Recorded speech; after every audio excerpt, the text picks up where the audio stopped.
Hey guys, it's Tim and this is Pro Wrestling Unlimited as we are here on the 16th of May 2022 to talk about everything that went down tonight on and before Monday Night Raw. If you guys haven't heard the news, if you didn't read the title of this podcast, well, before Raw and right when Raw was starting and so forth, Sasha Banks and Naomi gave up their tag titles, and walked out. We'll get into all that and more as we talk about everything that went down tonight. But with that, I want to say thank you for joining me here. Twitch.tv/PWU Unlimited, YouTube.com/Pro Wrestling Unlimited, and at Twitter.com/PWU Unlimited.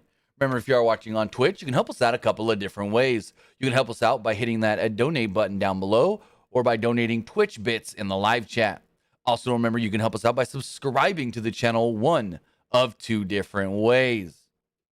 You can subscribe either with a tiered subscription, just like Esports Gaming Rules 316 did, or you can subscribe with Amazon Prime, because remember, if you have Amazon Prime, you got Prime Gaming. Take that Amazon Prime account, you take that Twitch account, you link them together, bada bing, bada boom, you're Prime Gaming. Prime Gaming gives you a lot of cool things like free games, free stuff for games, and one free subscription to any Twitch channel you want to subscribe to throughout the month. And I greatly appreciate it if you subscribe right here, Pro Wrestling Unlimited. But remember, if you're not watching on Twitch, you might want to go over to our Twitch, twitch.tv/PWU Unlimited, and follow the channel. Because by the time AEW Double or Nothing comes, we will be fully transitioning all live streams over to Twitch. I talked about this in length last Friday night, talked about it a little more this morning on the Wrestling Wrap-Up, but all live streams here for Pro Wrestling Unlimited will be moving over to Twitch as we got a new opportunity through Twitch, and with that opportunity comes guaranteed money, but we're not allowed to simulcast on YouTube or Twitter anymore. So just know that starting with or right around the AEW Double or Nothing pay-per-view on May 29th, all of our live streams will be live only on Twitch, but then immediately, as quick as we can, uploaded to YouTube right after. Literally, I will click stop streaming, take the video that just recorded, click upload on YouTube, and hopefully within less than, 10, 15, 20 minutes after that, it will be uploaded for all of you to watch. So again, I wanted to give you guys ample time to know, wanted to give you guys enough time to go over there and make sure you follow the Twitch channel. We'll still let you know on YouTube and like the community tab and stuff, hey, we're live on Twitch. So you'll get stuff there, but just know that by Double or Nothing on May 29th, all of our live streams will be moving over exclusively to Twitch and no longer on YouTube. Speaking of Twitch streams, tomorrow morning, I will be doing a Twitch stream talking about and playing and showing off all the new DLC stuff for WWE 2K22. They're coming out with the Most Wanted pack.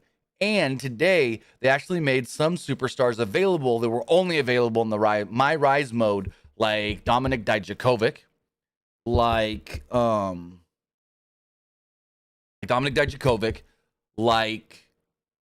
Alexa Bliss, Shinsuke Nakamura, and so forth. But if you are watching on YouTube right now, you can help us out over there with a super chat or a super sticker donation. Remember, all super chats do get read live on the air. Also, remember, you can hit that join button down below to become a channel member. As a channel member, you get early access to news, early access to podcast episodes, early access to non-news videos, and so much more. Plus, remember, you can always head over to patreon.com/PWU Unlimited and get all of that as well. Finally, head over to the Epic Game Store. Head over to the Epic Game Store and buy something, whether that's a new game, an old game, a free game, or V-Bucks points and whatnot for Rocket League, Fall Guys, and Fortnite. It's going to ask you, excuse me if I keep burping, I literally didn't eat anything all day and then ate something really quick before we went live. Busy day. But go over there. It's going to ask you before you do anything, before you check out. You have a creator code and you do. It's right here. It's PW Unlimited. Again, your Epic creator code, PW Unlimited. Doesn't cost you anything extra to put that code in, but it does support us right here, Pro Wrestling Unlimited.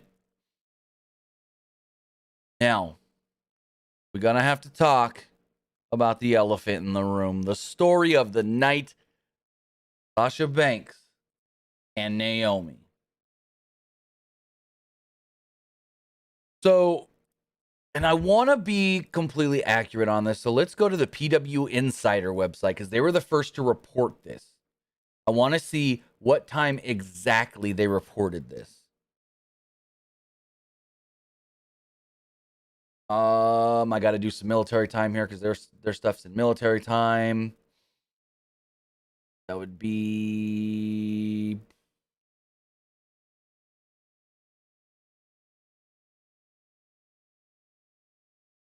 so literally right like 5 minutes after Raw went on the air, PW Insider reported that Sasha Banks and Naomi had walked out of Monday Night Raw.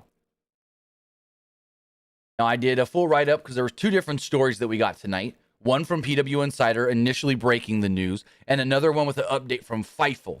Fightful also posted a statement by WWE, but let's read what I wrote on PW Unlimited, pwunlimited.co. When tonight's Monday Night Raw started, it was noted how the main event would be a number one contender six-pack challenge to see who would challenge Bianca Bel-Air next for the Raw Women's Championship. The match was supposed to feature the likes of Becky Lynch, Asuka, Doudrop, Nikki ASH, Sasha Banks, and Naomi. Yet, the latter in Banks and Naomi did not like this plan, and they walked out. Now, here's where it gets tricky. Some say before, and some say right at the start of the show. First reported by Mike Johnson of PW Insider. Johnson reported that prior to tonight's Monday Night Raw, Sasha Banks apparently was not happy regarding her creative for tonight's show and ended up having a meeting with Vince McMahon. She asked to speak with Vince, and they obliged. Vince would not budge on the creative plans for tonight's Monday Night Raw, and neither would Banks as far as her not wanting to do it. When she realized that I don't want to say this, but I do want to say this, when she wasn't going to get her way and Vince was not going to budge, she made a decision to leave the show, to leave the arena, to leave the broadcast.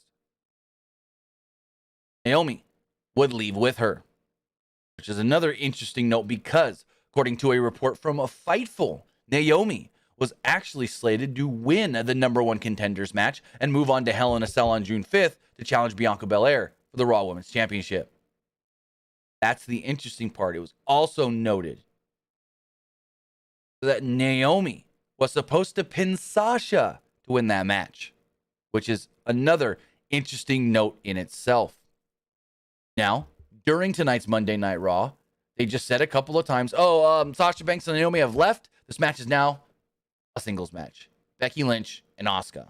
That was a last-minute decision, as once the Banks and Naomi left, apparently the word from Fightful is people were scrambling to figure out what to do next, which I don't understand why they didn't just make it a four-way, but yeah, it ended up being a singles match, which sucks for Doudrop and Nikki ASH because they got screwed out of being in the main event. Heck, they got screwed out of just competing at all and getting to perform at all tonight.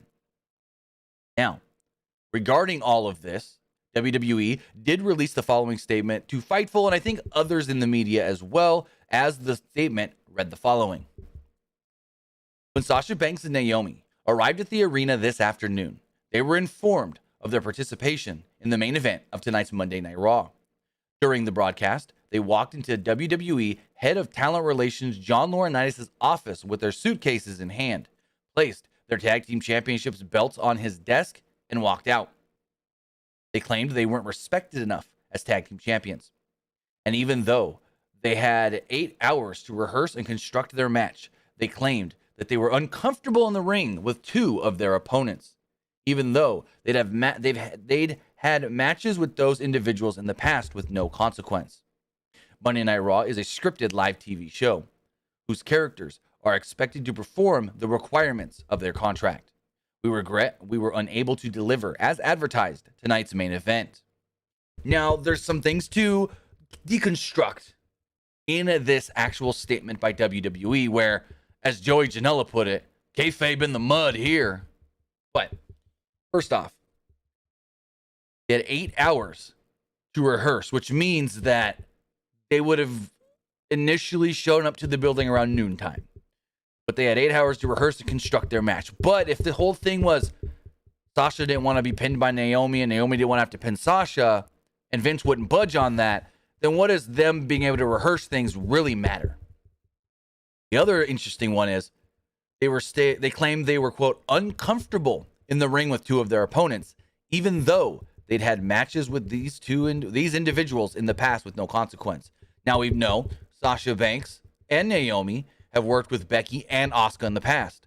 Last week, as the tag team champions, they worked Nikki ASH and Doudrop. Now, I'm not naming any names here because I don't know who the two individuals they didn't want to work with are. But could it be that something happened last week in the match with Doudrop and Nikki ASH that they didn't like? I don't know. I'm not claiming that, but that is just what we can think based off of this statement. Basically, they said, Sasha went to Vince, and there's no word if Naomi was in that meeting with Vince and Sasha. All we know is Sasha asked to speak with Vince. She got the meeting with Vince. Vince wouldn't budge on creative plans. She wouldn't budge as far as not wanting to do it. And so she and Naomi left the building. Not the first time that Sasha did not like something that went down and just, pitched a fit and left. Now, it's unclear if any repercussions will come to either Banks or Naomi for handing in their titles and leaving the building before the show went on the air. Well, before the show went on the air, or right as the show went on the air, because, again, some are saying this happened before the show went on the air, but I have seen one state that this happened like right as the show was beginning. Like they walked out, like all this stuff with Vince and Sasha happened before the show, but then walking out was right as the show was starting. Hence, where everyone had just scrambled to figure out what to do for the main event. So, follow the story very close. Try to figure out exactly what's going on, what could happen going forward. But Naomi and Sasha basically said, here are the belts. We don't feel respected as the champions. We're leaving. Had their suitcases in hand and walked out of the building. And we'll follow the story very close. If we do hear anything further, we will let you guys know. But we got a Monday Night Raw to talk about. Again, we'll talk about all that at another time. Excuse me. Again, we don't know what the situation with the tag titles are going to be, Magma Lord. Again, they had their belts. They gave them to Johnny Ace, and they left the building. That's all we know. Relinquish? Maybe. Claim titles now vacated? Again, that was not stated by WWE that they are no longer the champions, so we'll see what happens with that. But as far as tonight's Monday Night Raw does go, there's a lengthy video package, and I do want to be fully transparent with you guys. I missed the first hour and 15 minutes of Raw, so I had a friend write notes for me. So basically almost the first half of Raw, I watched, but was not capable of writing my own notes. So the first half of these notes were written by a friend for me. I do want to be fully transparent if I do stumble on anything and it sounds like I'm just reading. But again, I did watch the show. I was just not in a place because I was working another job. I was not in a place where I could actually take notes. So again, I had a friend take the notes for me just to be fully transparent with you guys. There's a lengthy video package hyping Bobby Lashley versus Omos. The announcer stood next to the ring and plugged everything going on tonight, including the tag team unification match this Friday on SmackDown. Now, Omos entered the ring with MVP, who cut a promo on Lashley. MVP said, "We are living in the age of the Nigerian giant Omos, and he would brutalize Bobby Lashley tonight." Alexander then attacked Lashley from behind during his entrance, and Omos joined in. Lashley fought back, and they had to be separated by a bunch of officials. Fans chanted for Lashley as he entered the ring and awaited Omos as we went to commercial break.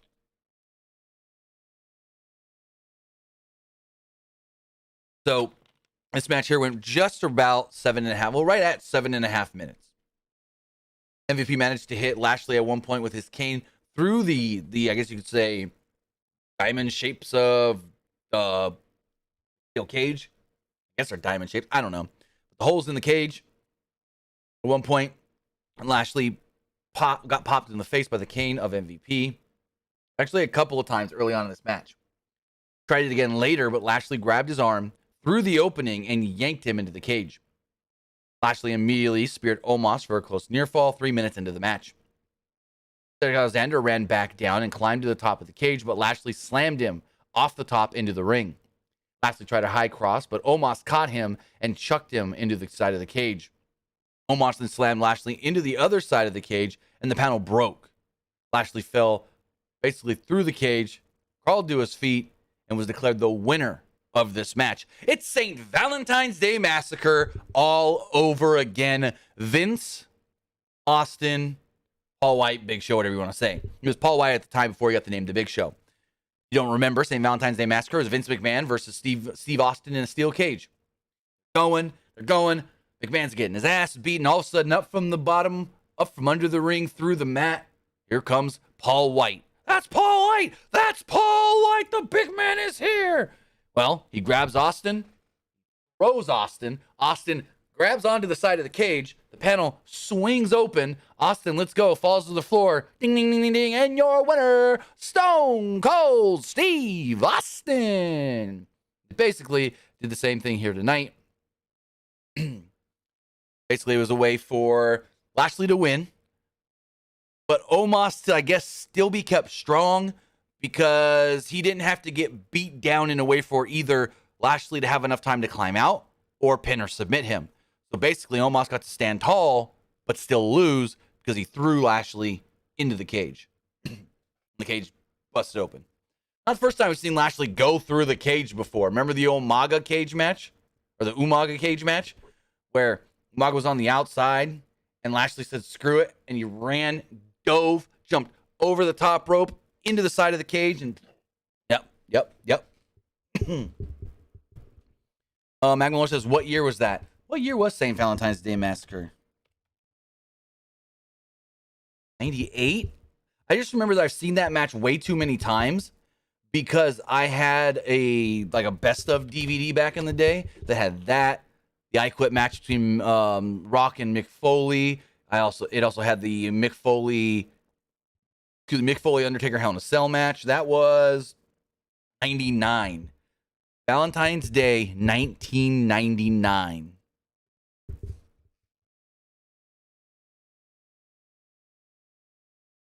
So as we get back to the notes here, close this Google search. All right, here we go. So Mustafa Ali and Theory entered for a match. Before this could happen, though, Theory grabbed a mic. You wonder why Mustafa Ali thought that he deserved this match. He said that they need a special referee to call this one down the line, hence The Miz. Theory didn't think it was fair that Ali was getting a match against the United States champion after losing last week, so he got Ali a separate match to prove himself first. His opponent, well, Veer Mahaan. This match went just shy of 3 minutes. Ali fought back despite the blatant trip by Theory from the outside of the ring. Ali went for a dive, but Miz stood in his way. When Miz finally moved, Mahaan turned Ali inside out with the $1 Million arm, the clothesline. Veer put him in the cervical clutch and picked up the victory via submission. Mahaan then put the hold on again after the match while Theory and Miz just took selfies. Took selfies with them. That was it. As Mahaan, though, cleared the announce table, Rey and Dominic Mysterio entered to their music. They knocked Mahaan off the apron, but Mahaan caught Dominic and who tried to do a high cross. Rey then brought Mahaan down with a seated senton. The Mysterios posed in the ring as Mahaan looked on in frustration. Rey and Dominic are back. They were gone for a little while, and they are back tonight on Monday Night Raw. So, beginning of the show, they announced a six-pack challenge, with the winner moving on to face, Sasha or Bianca Bel-Air for the Women's Championship. About 45 minutes into the show, Becky would approach Adam Pearce. She claimed that she saw Naomi and Sasha leave the building with their bags, and therefore the six-pack challenge, that can't happen if they're not here. She wanted to be named the rightful number one contender by default. Well, she never got a rematch after losing her belt. Kirsten told her no. Instead, you're just going to face Asuka in the main event, and the winner will move on to Hell in a Cell to face Bianca Belair. Again, why couldn't they make this a four-way? I don't know. Especially if what we know is true, that none of them four are supposed to win, so why not put all four in there and still have Asuka win? Asuka wouldn't have even had to pin Becky. She could have pinned Nikki. Anyways, next up, a sub 11-minute match. It was Riddle against Jimmy Uso.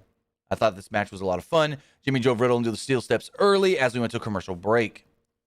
Riddle fought back with a Pele kick after the break. He also hit a running forearm, an exploder suplex, but Jimmy got his knees up on a dive attempt.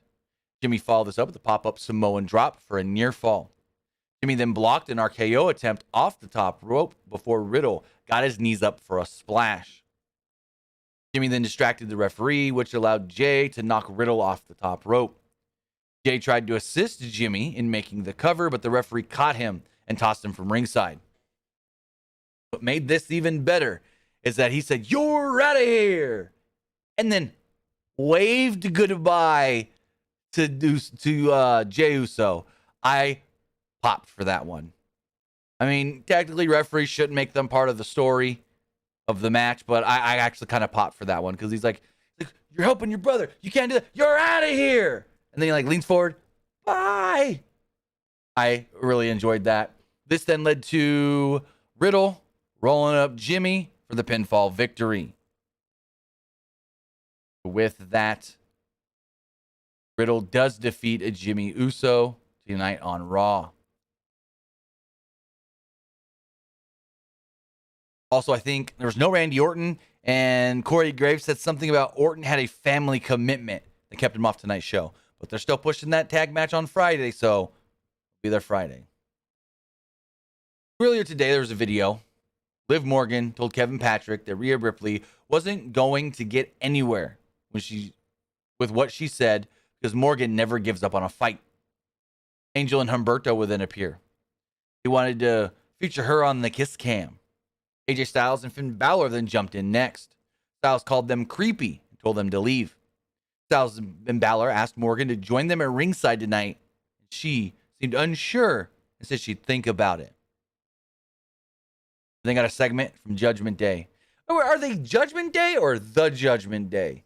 Because I've heard people reference them both ways. Edge just said something last week about Judgment Day, but I've also seen people reference them as the Judgment Day. Actually, let's just go to WWE's website and see if there's anything changing tonight's Raw's breakdown. No, nothing yet. I was gonna say if there's. Let's see from last week. The Judgment Day. WWE says the Judgment Day. Welcome Rhea Ripley into the fold from last week. So they are the Judgment Day. So Edge sat on his throne with Ripley and Priest standing by his side. Priest told us that all our favorites would receive punishment. Ripley said, quote, "I will not be the figure of my mistakes. There is nothing holding me back. Now it's time for complete and utter eradication." Edge said that he sees that the fans are angry, and he can understand why, considering the state of the world. He advised everyone to stop being sheep. We've already seen what they can do to the likes of Morgan, Styles, and Balor. He basically said anyone could join them and offered an opening to the aforementioned trio, which, if the rumors are true, they're going to be joined by one former Tommaso Ciampa. Graves reiterated before the next match that Banks and Naomi have left. He called it unprofessional and acknowledged that there could be more going on. Tonight's main event is now a singles match, one-on-one. AJ Styles of Finn Balor, with Liv Morgan at their side, took on Los Lotharios in about a 9 to 9.5 minute match. Angel and Humberto controlled through a commercial break. After which, Balor made the hot tag. Balor went for a shotgun dropkick, but Angel caught him with a super kick. Humberto tried something off the top, but Balor got his legs up, and Humberto took a fantastic looking bump. Styles took out Angel with a phenomenal forearm, while Balor hit Humberto with a coup de grace for the pinfall victory. Morgan did the too sweet thing with both Balor and Styles after the match. I think Balor and AJ, great tag team. Crowd loves them as a team. I think they work well together. They got the dynamic of not at the same time, but both being former members of Bullet Club. So they got that backstory of we were both big-time members of Bullet Club. We both came from good runs in Japan. Now, maybe we can work together in this tag team division, not just against the Judgment Day, but in the tag team division. Maybe one day we see them as Raw Tag Team Champions. So Gable, along with Otis, approached Kevin Owens with the results of the DNA test. They compared the DNA of Ezekiel's red cup to the DNA of Elias's old guitar. Owens was getting impatient as Gable explained the process, so he grabbed the envelope. The test results were, well, inconclusive because the sample was contaminated by some sort of barbecue sauce. Otis theorized that Elias must have eaten some pulled pork and smoked ribs. Owens screamed at them. He also yelled at Gable for screwing up because he was supposed to be the smartest man in the world. Gable said that he'll be the truth out of Elias tonight. Owens told him, go do that. Also, very cool. Owens wearing a Sami Zayn Forever shirt. So next up, we had a rematch from last week. It was Alexa Bliss against Sonya Deville in a 4-minute match. Bliss, new music. Deville had the control early on and decided to untie the turnbuckle cover. The ref caught her and started tying it back up as Deville hit a spine buster. She made a cover, but the ref wasn't paying attention. He finally made the count, but Bliss kicked out. She followed this up with a DDT and picked up the victory. After the match, well, Deville, who was no longer an official, slapped the referee. Cody Rhodes then cut a promo, and boy, Cody got so intense with this promo, he was dripping with sweat. Cody got so into this that he was glistening. Cody enters to a strong reaction from the live crowd. Rhodes said that he was told that Seth Rollins wasn't here tonight, but hoped that he was listening. Rhodes tried to move forward last week, but Rollins dumped gasoline on the flames and stomped his head on the announce table. Rollins told Rhodes that he would never take anything away from him again. Rhodes wondered what he took from Rollins. Rhodes beat him twice, but he didn't cross any personal lines. Rhodes accused Rollins of being stuck in a purgatory of his own creation, and Rollins was trying to pull him into it. Rhodes recalled Rollins debuting in 2012 with a shield, and Rhodes was among a few of the bitter boys in the back.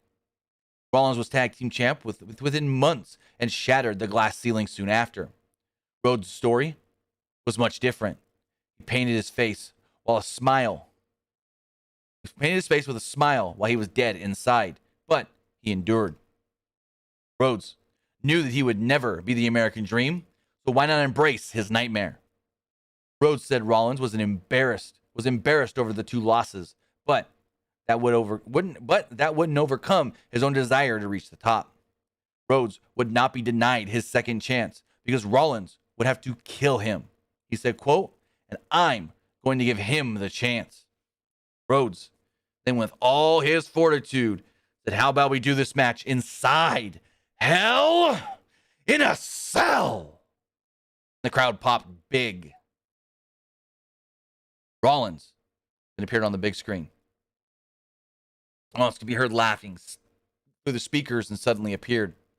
Rollins said that it wasn't enough for Rhodes to steal the spotlight at WrestleMania or for him to cheat at Backlash.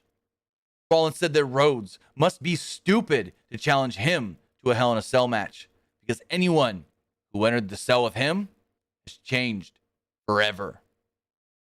Rollins threatened to expose Rhodes for the fraud that he is. Rollins accepted as Rhodes said, quote, I'll see you in hell. I like this. I like the segment. We all knew the match was coming. Like, no shocker there. No big shocker there. But after the break, it was officially announced. Well, Rhodes, Rollins, challenge was laid out. And the challenge has been accepted, and the challenge has been made official.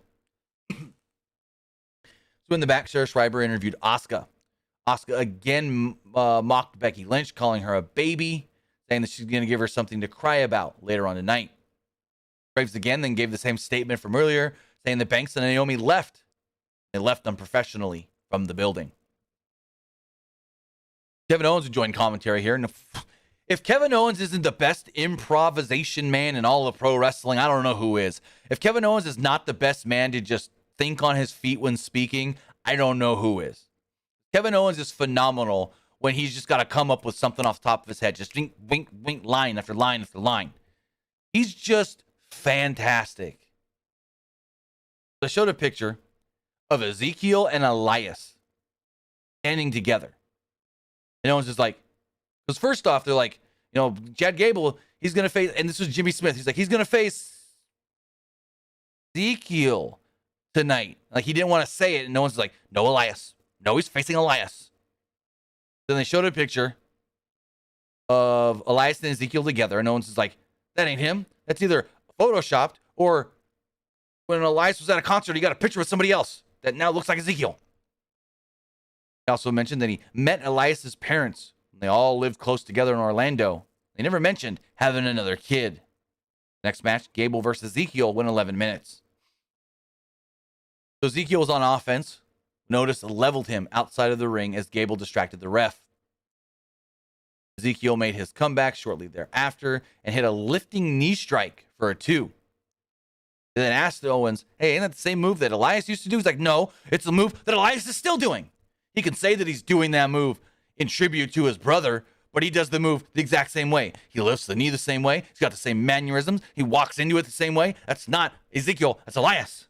And then, like, on the screen, they came back from a break, and it said, like, Ezekiel versus Chad Gable. And Kevin Owens is like, whoever put that on the screen is wrong. It needs to say Elias, not Ezekiel. And then, like, a minute or two later, he's like, bring that graphic back on the screen. But it needs to say Elias, not Ezekiel. And then it said Ezekiel again, and Owens goes, no, that's wrong. Whoever's doing this in the truck, I'm going to go beat them up later. He also said when Ezekiel's making his entrance, and it said Ezekiel very big on the Titantron, he's like, Jimmy James, or whoever's working the truck, I'm gonna have a talk with you because it's supposed to say Elias. Kevin Owens is just fantastic. But at one point, Ezekiel gets knocked down, and Chad Gable goes to the top rope and hits a moonsault, but gets a 2 off of it. Owens then goes, Otis, you're sweaty, don't touch me. I was happy there too, but it did, yeah. Like, I was happy. They both thought, oh, moonsault. Gable's going to win, but he didn't. And he's just like, Otis, you're sweaty. Don't touch me. But regardless, Gable tried to cradle Ezekiel. Ezekiel countered it into a cradle of his own. There we go, picking up the victory. So Ezekiel beats Chad Gable in an 11-minute match. That was a pretty good match, but very, very entertaining because of Kevin Owens on commentary. So there was a backstage segment with Tamina, Truth, Tozawa, Dana Brooke, and Carmella. So basically, it was Dana Brooke and Truth looking for Tozawa. Basically, Truth hadn't given him the divorce papers yet, haven't served him. And so they're like, oh, we got to find Tozawa. And she's like, you haven't found him yet? Where? He's like, hold on. You want to find a Tozawa, you got to think like a Tozawa. 1, 2, 3. Here you go. Tozawa pops up. He's like, you've been served. I was like, what? Divorce? Huh? No, Tamina. And Tamina runs off. He's like, Tamina, no. And then Dana Brooke pops up. And she's talking to Truth for a minute. And Truth is just like, you know what, Dana? I like the way you got married and then you got divorced. But there's something that I need. I need my baby back. I need my baby back. Goes to chase Dana. Dana runs into Carmella, who's doing her makeup. Dana and Carmella go back and forth. She calls Dana a not good competitor. She used a specific word, but I can't remember. She called her a bad competitor. And then said, oh, you're all talk. Like and then Carmella's like, well, at least my husband likes to look at me and this and that. She goes, well, maybe you're just like your husband, all talk, but can't get it done in the ring.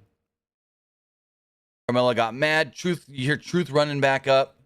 He's like, Dana, I want my baby. And he runs into Carmella. He's like, oh, no, you, Carmella. Where Dana Brooke go? I need my baby back. Jump on my back. She goes, Truth, I'm not doing that. He's like, but I need my baby back.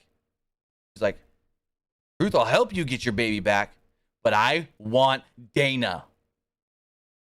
Also, there was a line where Dana Brooke told Carmella she hasn't been relevant since the chinless guy was around, James Ellsworth. But she basically said, I want Dana. I'll help you get your belt, but I want Dana. So I don't know if that's going to mean that she's going to pin Dana to take the belt and then basically give it over to Truth or so. I don't know. Then we go back to inside the arena. And we hear making her way into the ring. She is a mother, a wife, a daughter, a United States Marine, and a WWE superstar. Ladies and gentlemen, let me introduce to you Lacey Evans. Lacey Evans comes down to the ring. She's all hamming it up like a baby face. And she mentions how much she loves the servicemen and women of the United States and implored the crowd to give them an ovation. The crowd then chanted, USA, USA, USA. Evans said that finding the courage to fight and change the circumstances of your life was hard. But we had what it took to do so. She was ready to show everybody, especially her girls, that you can break the cycle. We have what it takes to make it, she said. Evans then ended it with, quote, may not be better than any of these other WWE superstars in the Raw Women's locker room, but they damn sure are no better than me. So there we go. Also, when we go to the back, we got a blue light and smoke, and I go, what the hell is this? And it's Riddle. Riddle walking down a hallway. He warned the Usos what's going to come on Friday, and then said, RK Bro 420 would smoke your ass. Elsewhere, the Usos also did something, a little promo deal, where they basically said they're going to walk out Friday with all the gold. Also, we learned, well, Lashley and Omos, they're not done. Next week, we're going to get what's called the Almighty Challenge. I think that's what it was. Let me pull the graphic up. I have the graphic right here. Yeah. Bobby Lashley's Almighty Challenge for MVP and Omos. What does that mean? Who the heck knows? Who the heck knows? So 20 minutes left in the show. Bianca Bel-Air would make her way out to the ring. Get a break. Come back. We get a recap of the cage match. With about 13 minutes left in the show, out comes Asuka and Becky. About 11 minutes left in the show. Maybe 11 minutes left in the show. Match begins. 30, 45 seconds in, maybe a minute in, we go to break. Go to a break about a minute or so in. And when we come back, they were exchanging cradles. Asuka kicked Lynch in the head. Asuka followed this up with a few more kicks. A German suplex and a sliding knee for a 2. Asuka reversed a manhandle slam into an arm drag, but Lynch caught her in between the ropes and hit a diving leg drop for a 2. After a few more counters and cradles back and forth, Asuka caught Lynch in an Asuka lock. Lynch flipped over into a cover and got a 2 off of it. There was another counter sequence that led to Asuka applying an arm bar, but Lynch got to the ropes. Lynch then rolled to the outside and dared Bel-Air to hit her, trying to get Asuka disqualified for Bel-Air hitting her, but Bel-Air wouldn't bite. Asuka went to the outside, but Lynch pushed her into Bel-Air. Bel-Air then jumped up on the apron, and Lynch used this distraction of the referee to grab Asuka's umbrella. Lynch tried to hit Asuka with it, but Asuka sprayed mist in her face. She followed this up with the buzzsaw kick, a pin, and the victory. So at Hell in a Cell, it will be Asuka challenging Bianca Belair for the Raw Women's Championship. A few hours before this, it's supposed to be Naomi becoming the number 1 contender. I thought this match was a really good match. Good use of their almost 10 minutes that they got. And the show went off the air with Becky over there screaming, "It's in my eyes, I can't see, help, help." So cool. And then Asuka walking up the ramp, doing her little dance thing. Cool. I thought it was a great way to end the show. That was a fantastic match. Asuka and Becky never disappoint when they work together. So it's like, hey, great match by 2 great competitors. But with that Monday Night Raw, and that is what I thought of tonight's show. Remember, if you want to let me know what you thought of tonight's show, you can do so by texting in to 510-906-1341. Again, that's 510-906-1341. Before we do, we got to check the polls. As far as the Twitch poll does go, to let me know what you guys thought of the show. 60% thought the show was just all right, where 40% actually liked it. As far as tonight's Raw goes and our Twitter poll, 57% liked the show, 25% thought it was just all right, and 17% did not like Raw. Checking the YouTube poll here, very similar. 51% liked the show, 32% thought it was just all right, and 17% did not like Raw. As far as the text messages do go, first says, who challenges for the women's tag team titles? Actually, this text came in today well before we knew any of the news of what happened. Actually, let's see, 3, 4, hour and a half. This text message came in before we knew of everything that went down with Sasha and Naomi. So can't answer that question. First says, for Cody's segment, did you see that a fan whipped out an AEW sign? How do you think they got that through security? Either A, security just didn't see it because maybe they had multiple signs and that was behind one of their signs, or B, security saw it, didn't realize what AEW was, and let it through. I don't know, and it's really not that big of a deal. Who do you see walking out Raw Women's Champion at Hell in a Cell? Well, with knowing that this was not supposed to be Asuka, Bianca Bel-Air. Says, I think Raw did good tonight. I've been wondering, who do you think Vince liked the most, Riddle or Theory on Raw? Also, where have Dolph Ziggler and Robert Roode been for a while? No clue on Roode and Ziggler. As far as who Vince likes better, Riddle or Theory, I think. I mean, I can't answer that because I don't know. No one's ever told me. But I mean, I would assume maybe he likes them equal by the way they're both featured on the show. But again, no one's ever told me. I can maybe try and ask about that. But no one's ever told me, oh, who does Vince like? Vince likes Riddle better than Theory, or vice versa. Theory better than Riddle. I don't know. Says, any update on Io Shirai? Who you seeing Met take titles off Mandy Rose and team on NXT 2.0? I mean, we haven't seen Io Shirai in a little while. I haven't heard anything on what's going on with her. I thought she should have been called up to the main roster by now. As far as who can beat Mandy, I mean, I for some reason think that it may end up being Cora Jade. I don't see who else that they've been grooming for that spot. And this last one says, I think the Usos will win the titles Friday. Riddle will be mad, and that will give him a reason to face Roman. If Roman gets involved, yes. If Roman doesn't get involved, then why would Riddle need to face Roman? Because Roman pinned him at Backlash? I mean, that's all he needs right there.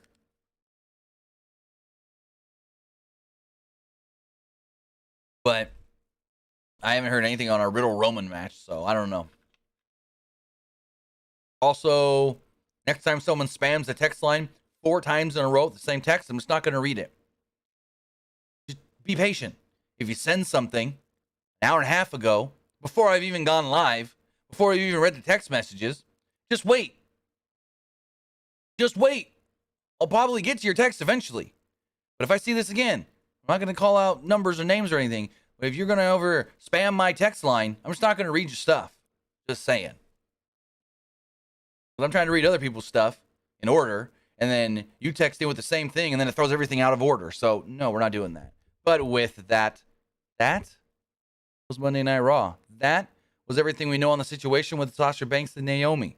We'll follow that story very closely. We'll see what comes of it. And if we do hear anything else regarding the futures in WWE of both Naomi and Sasha Banks and what's going to come of all this, I'll have it for you right here. But with that, I want to say thank you for joining me here. Twitch.tv/PW Unlimited, YouTube.com/Pro Wrestling Unlimited, and Twitter.com/PW Unlimited. Now, a little bit later, I'm going to be doing a special live stream on my Twitch, twitch.tv/TimmyBuddy. You may go, what's so special about it? You stream a couple nights a week already. Well, today I actually did a photo shoot for a client.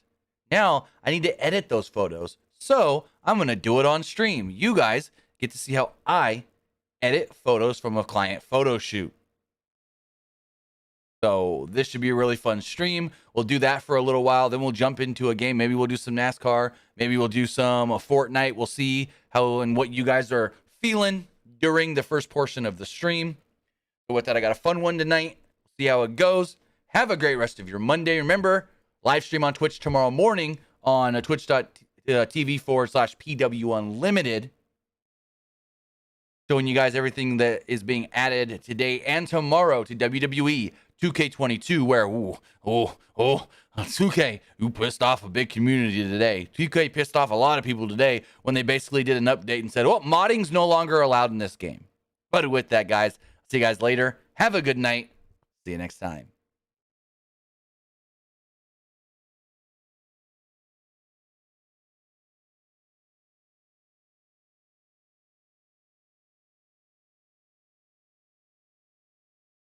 Thomas, I don't know. I'm not going to